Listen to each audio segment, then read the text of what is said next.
džiaugiuosi šituo savo sprendimu, nes toksai būdas sėti ir auginti augalus, jisai yra artimiausias gamtai. Nes gamtoj niekas dirvožemio nevarto, negriauna, ta prasme, tos struktūros, o čia būtent mes labai arti to tokio gamtinio idealo, kas yra natūralu.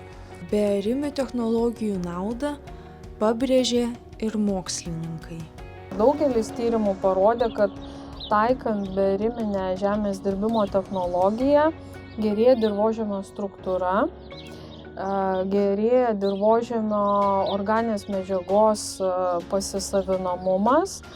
Tai reiškia, kad formuojasi humusas dirvožemyje, kuris yra toks irgi kaip biocheminis junginys, leidžiantis užtikrinti dirvožemio ilgalaikį derlingumą. Beariminėje technologijoje dirvožemis gauna daug organinių medžiagų, kurios yra kaip maisto šaltinis įvairiems dirvožemio mikroorganizmams. Tai vėl vienas iš labai tokių pliusų dirvožemiui, kad pamaitinus dirvožemio mikroorganizmus, jie dirvožemį padaro produktyvesnį, daugiau užaugina biomasės, kurioje gali sukaupti ir daugiau maisto medžiagų reikalingų augalams.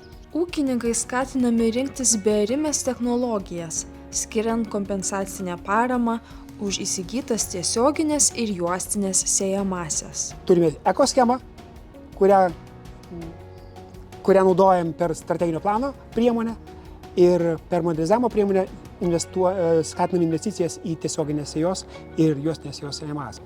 Šiuo atveju ūkininkas, nors dalyvaudamas investicinėje paramoje, prisiima įsipareigojimus mažinti, pavyzdžiui, išteklių naudojimą kaip degalų naudojimą, bet kartu jam yra kompensuojamos kitos išlaidos, kurios susijusios su savišvieta ypatingai, nes šiandieną daugelis ūkininkų pabrėžia, kad labai reikia daug žinių, kad galėtum plėtoti bearimę technologiją.